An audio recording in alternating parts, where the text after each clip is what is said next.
My YouTube channel Live with Usama, and today's video we're going to review a presentation. The topic is biochemistry of behavior. First of all, click the icon button and subscribe my channel.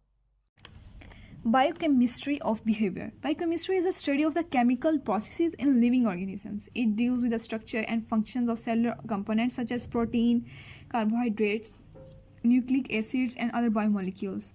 All the reactions taking place in living body. Like जितने भी reactions हो रहे हैं एक living body में, उसकी study को हम biochemistry कहते हैं. हम इन स्पेसिफिक हार्मोन्स की जो स्टडी करेंगे, लाइक हार्मोन्स कैसे जाके इमीडिएट करते हैं बिहेवियर से रिलेटेड जो जो रिएक्शंस हो रहे हैं, हम उनको कहेंगे biochemistry of behaviour. Neurotransmitters. Neurotransmissions across synapse is carried out through the release of chemical substances called neurotransmitter.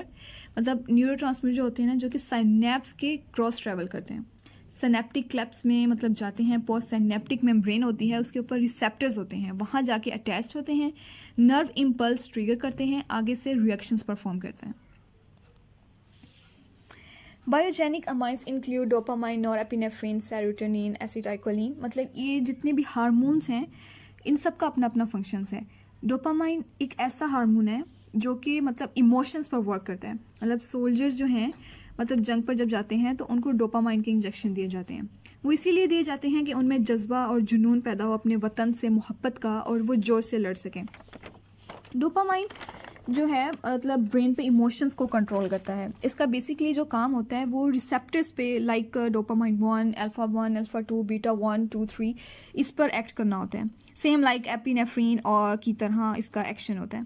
Epinephrine एक हार्मोन है जो कि पैरासिम्पैथेटिक और सिम्पैथेटिक में रिलीज़ होता है. एपिनेफ्रीन और नॉरएपिनेफ्रीन दोनों जो हैं वो डोपामाइन से बनते हैं. लाइक डोपामाइन की जो मॉडिफिकेशन से ही आगे ये दोनों हार्मोन्स बनते हैं.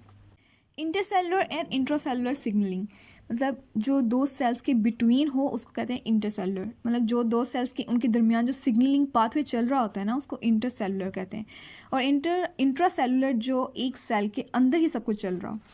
नर्व इम्पल्स होती है वो नर्व सेल से उसने जाना होता है दूसरी नर्व इम्पल्स में, और जहाँ पर नर्व इम्पल्स एंड होता है और वहाँ होती है एक प्री साइनेप्टिक मेम्ब्रेन, वो वहाँ से ट्रैवल करके साइनेप्टिक क्लैप्स में जाती है थ्रू न्यूरोट्रांसमीटर. और न्यूरोट्रांसमीटर उसी जो इम्पल्स को, उसी एक्शन को आगे ट्रिगर करते हैं पोस्ट साइनेप्टिक मेम्ब्रेन में. ये एक इंटरसेलुलर मतलब सिग्नल है. एंड जो है ट्रांसक्रिप्शन फैक्टर्स बेसिकली होते हैं सेल के न्यूक्लियस के अंदर, जो सेल को ट्रांसक्राइब करते हैं, डीएनए को ट्रांसक्राइब करते हैं. लाइक जब जनरेशन बन रही होती है ना, उसकी सेल की डिवाइड कर रहे होते हैं, और जो सारा जो काम होता है ये एक सेल के अंदर होता है. ये इंट्रासेलुलर सिग्नल है. न्यूरोट्रांसमीटर्स सेल्स के बाहर वर्क करते हैं, यूज़ होते हैं. और जो रिसेप्टर्स होते हैं वो मतलब कहीं भी प्रेजेंट होते हैं, मतलब सेल के अंदर भी और सेल के बाहर भी. और इनका बेसिकली काम होता है कि सिग्नल्स को लेना और आगे फॉरवर्ड करना. जी प्रोटीन जो होता है वो यू कपलिंग प्रोटीन है. एक पाथवे को दूसरे पाथवे से कपल कर देती है, मतलब लिंक कर देती है. अमाइनो एसिड न्यूरोट्रांसमीटर्स, मतलब गाबा एंड ग्लाइन एंड ग्लूटामेट. न्यूरोट्रांसमीटर किसी भी टाइप के हो सकते हैं, मतलब ग्लाइकोप्रोटीन हो सकते हैं, अमाइनो एसिड्स हो सकते हैं, हार्मोन्स स्टीरॉइड्स भी हो सकते हैं. गाबा ये एक बेसिकली एक्ट होता है मतलब ब्रेन में. अगर इसका मतलब अप एंड डाउन हो जाए तो एक डिजीज़ होती है, तो वो भी इसके अप एंड डाउन से हो जाती है. और ग्लाइकिन एंड ग्लूटामेट जो है ये दोनों भी ब्रेन में काम करते हैं. ये ब्रेन में न्यूरोट्रांसमीटर्स होते हैं. Neuron. The neurons are the brain cells that are responsible for intracellular and intercellular signaling. मतलब कि जैसे कि पहले बताया गया है कि जो न्यूरॉन सेल होता है उसमें से नर्व इम्पल्स ने दूसरी नर्व इम्पल्स की तरफ जाना होता है. ये सारा इंट्रासेलुलर एंड इंटरसेलुलर सिग्नलिंग होती है. और synapse meditates the signal transmission from one neuron to another. मतलब जो साइनेप्स होती है मतलब वो एक पाथवे बनाती है एक न्यूरॉन से दूसरे न्यूरॉन के सिग्नल्स को पास करने में. Synapse. Neurons communicate with one another by direct electrical coupling secretion of neurotransmitters. मतलब जो न्यूरॉन्स कम्युनिकेट करते हैं एक दूसरे से वो साइनेप्स के थ्रू ही होता है. और chemical synapse are study in the biological psychiatry.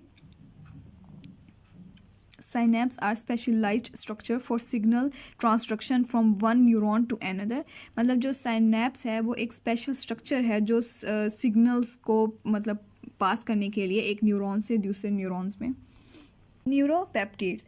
Enkephalins and endorphins are endogenous produced by brain and involved in relief of pain and anxiety. मतलब ये जो दोनों न्यूरोपेप्टिड्स होते हैं वो relief of pain and anxiety में होते हैं, मतलब उनके लिए यूज़ होते हैं. Other neuropeptides are implicated in schizophrenia, mood disorders and anxiety disorder and aggression. Nucleic acids. The structure of DNA, the picture shows the monomers being put together. Nucleic acids are very important in biochemistry. They make up DNA. मतलब जो nucleic acids होते हैं वो बहुत important हैं biochemistry में, जो कि मतलब डीएनए से बनते हैं.